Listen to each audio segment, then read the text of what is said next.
That's really impressive, and I will say I also got into librarianship because of this feeling that I wanted to make a difference, but I don't think I knew it at first. And I wonder if that's, I guess that if I asked a lot of my friends and colleagues, we would all say something similar. There was something driving me toward this, and I didn't know what it was until I started to see that it was about making a difference. Yeah. I And don't think anybody's in it for the money. Yeah, right. What I would The say. illustrious fame. I had this student who came to me and she said, so in Syracuse we teach this week-long course, a 9 to 5 intensive course, and they would get a healthy dose of, helping common man. And this librarian came to me on the second day and she goes, library student, I didn't think this was for me. After clearly my teaching style, but all this community outreach and stuff, and no. But it's all right. Last night I went to group advising, and they introduced me to the world of cataloging and technical services, and so now I realize that I can have a role to play in libraries without accessing the community. I went, oh, you are about to have a really bad 2 years because you misunderstood, and we see that all the time, and it's true. The first year of library science program is this series of expectations and breaking them down, which usually leads to this mid-year depression, and then building them back up. You came in to read, you'll never have time. You came in not to talk to people, it's essential to what you do. Yes. You came in because you don't love technology, good luck with that. And this mid-year, they're all sitting there and going, so why are we here? And you go, whoa, wait, I can make the world a better place. Oh, the service is what I cared about. Oh, it's going to be in conjunction with the community, working with it and teaching it. And so you give them the true heart of librarianship, values. Why do we care about privacy? Because we care that communities can be smarter without having people over their shoulder. Why do we care about balanced information and intellectual honesty? Because we've seen areas, we're seeing it right now, where if communities ignore different forms of information, they make bad decisions. Right? And they say, oh, you're right. That is what I care about. That is what I want to do with. And so I think you're right. I think that's, when I look at the great librarians we have in our field, when I look at the great people we have in our field, they're all people who want to make a difference. Thanks. Did you- Oh, so a bit of a shift here. What I'm hearing a lot at the conference so far, and what I've been kind of hearing buzzing around, in the air of librarianship lately, is a lot about how are we going to add value, right? So our roles are changing. Especially in academia, those of us who work in academic libraries, our established value proposition to our stakeholders, to our users, our faculty and staff and students, that's going to change, because what we're doing on a day-to-day basis and what we are focusing on now is shifting pretty radically in a lot of ways. Not like it hasn't always, but right now it just seems more prescient. So if we are indeed going to need to kind of rethink our value proposition, where do you see, and you've already kind of been hitting on this, but maybe where else do you see our value proposition? How are we going to add value in the 21st century?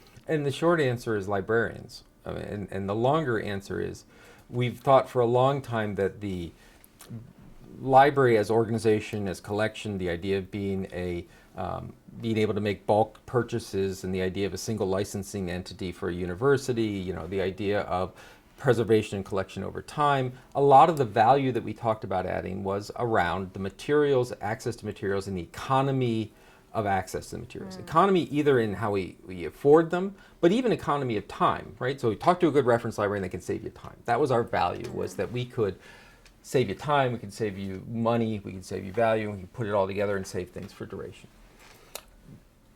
What we're realizing is that it is still saving you time. It's saving, the scarcity is not access to the resources and materials. This is so trite at this point, but the scarcity is now in our attention. So our value is saving time. But librarians are going to do that through education, going to do that through selection, going to do that through facilitation, going to do that by bringing and networking people together. Quick story, I have lots of them, I apologize, but working with a group, and were working with, let's just say, a large urban library, and they wanted to implement a sort of maker space before, that's what we called them. So this is maybe 10 years ago, not even quite. And so I worked with this library. The library identified this underused space. It was more or less a big storage room, probably twice as big as this suite, but not much more. Cleaned it out and said, go, do what you want with it. And so they had computers over here for media production, and they, had lots of experiences, and they roll out the plans to librarians, and they say, well, we're ready to go. What do you think? Sign off on the plans. And the librarian said, well, where are the books? And the resourchers came to me later and they go, the building's full of books, right? It's not like if people are in this line, they somehow missed the fact that their materials right. They said, we don't understand. What's going on here? And I said, well, when looking at it, when talking with them and looking at the situation, talking with the librarians, what they were really saying is, where are we? Where are we librarians? And at the time, the vocabulary was collection oriented. So what they meant was, where are we? But the only way they could say that is, we are the collections. We are, this manifestation. The value clearly is in the materials that we bring together and the way we bring them together, not us.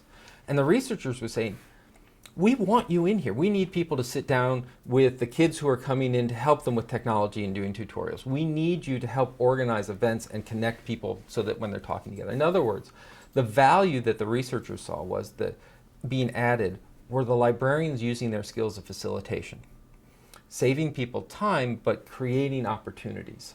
And yes, the books and materials, they're the tools we use to do it, but these days it's also the classes we offer and the literacy courses and the MOOCs we put together and the licensing agreements and the instruction we do one-on-one, right? That's still the value of helping people make better decisions in a more economical way, in a more effective way.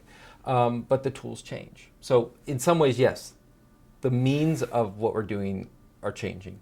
But the reason we're doing it has, for me, it's a 4,000-year-long tradition of learning, of knowledge. Knowledge not as stuff, knowledge not as something you can put in paper, but knowledge is in what do we know and how do we impact the society that we're in. Mm-hmm. And I find that much more interesting. And the one trick that I found over and over again, the one stumbling block, is that when a librarian moves to that role of truly facilitating, when they see themselves as the value add, they become an instrument, right? So in research, we do this all the time. If you're going and you're doing an interview, who you are, your view, your background influences this interview, right? The et cetera, it's all in there. That means you have to worry about yourself. You have to understand, what is my role? What do I care? What do I believe in? And it becomes very reflective, and that can be extraordinarily uncomfortable, right? That idea that when it was me picking the books and materials, all the attention was over there. Now all the attention's here. And I got to spend a lot of time going, am I worth this attention? This isn't an introvert-extrovert thing. This is quite literally, am I comfortable saying that my expertise is important enough that I have to make you aware of it, right? I've heard so many times librarians go, if I do my job right, you never know I'm there. That's not adding value, right? If I know that I have a brilliant, great librarian, I'm going to go back to that person again and again. But that means that that librarian has to be willing to step up and have that expertise challenged, to say their opinions, materials, be reflective about it. And that's something that, back to your curriculum question, we need to do a lot of sort of how to be a professional in this new environment. You talk about leadership skills, we talk about communication skills, but it really comes, how are we a reflective practitioners that we understand our value, can express that value, and put that in front of people. Mm-hmm. And that sounds abstract, but it turns into things like getting rid of reference desks and doing roving reference. It talks about sending librarians into business settings where they are part of teams. It looks at the idea of embedded librarianship in data and research. It comes from the idea that I'm doing this huge research, I need someone to help me with it. I need the librarian. I don't need your materials and books. I got more than I can deal with. I need you. And by doing that, what we're really doing is we're asking librarians to step out. We're asking any professional to step out. And now, one of the things with my great 4 months of being a Southerner, Southerners don't like to brag about themselves. And I keep saying, it's not bragging if it's true. That idea of understanding your role, your impact, and your value. It's not bragging, it's having the confidence to do the work that needs to be done and to be recognized for doing it. Jim also talked about, our keynote also talked about power. Mm-hmm. Power is something that you need to go and get. Mm-hmm. Yes, to distribute it, to do good things in the world, but Saul Alinsky said, power in itself is not inherently evil. We like to think of it as.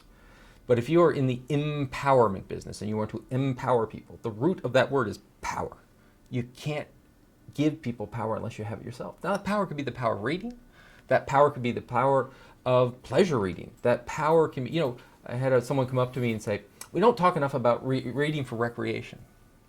Why not? Because that's what a lot of libraries do. Understand that reading for recreation itself, while it sounds like why everyone would agree, and of course it's a neutral idea, everyone should read more. If you have time to read, if you have time to sit quietly and read a book, that's a luxury for people. That's a luxury that for people who don't earn a living wage, the pleasure of reading is a luxury they can't afford. And so if we're going to promote the power or pleasure of reading, we better promote social equity to make sure that you have the time and wages to do it.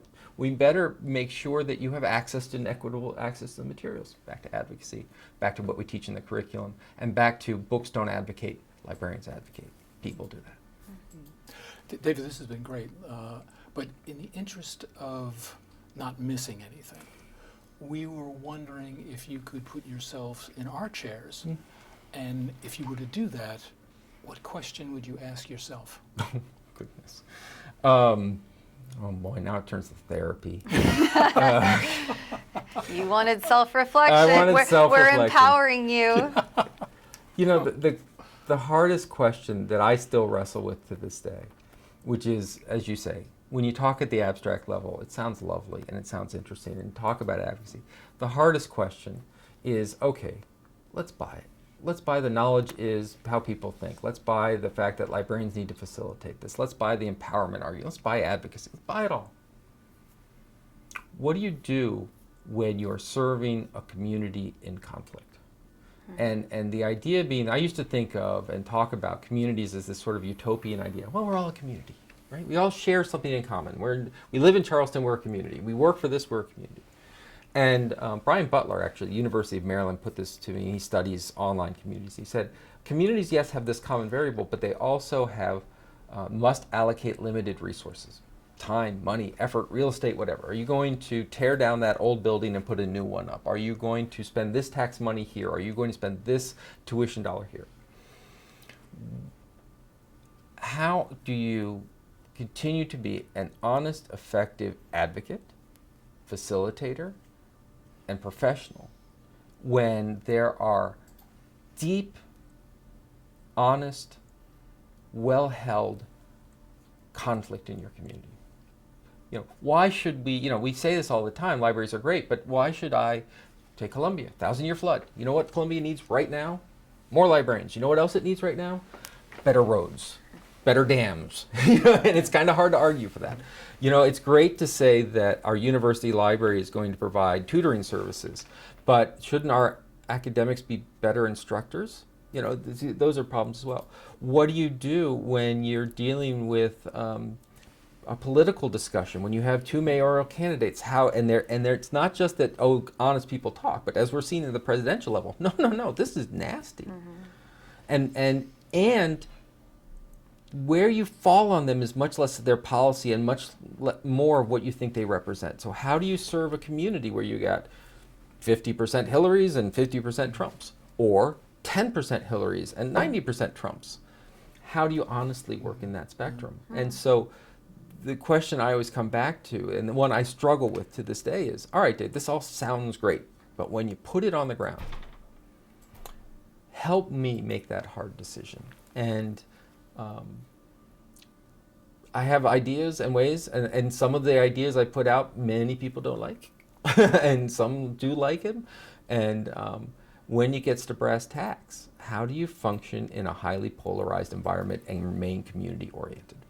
That's the hard question, and that's the one that I unfortunately can't answer. So I thank you for putting it so that I could ask it and not answer it. Well, maybe in another interview. Maybe, yeah, next year. I'll have it done by next year. It's a great question, though, and it's good food for thought, so thank you. You're welcome. Thank you very much, David. We really have enjoyed the opportunity to chat with you, and I've learned a lot. Me too. Yeah. It's been great. Well, and please take this as an invitation to come to Columbia and help us figure this out as well. So. All right.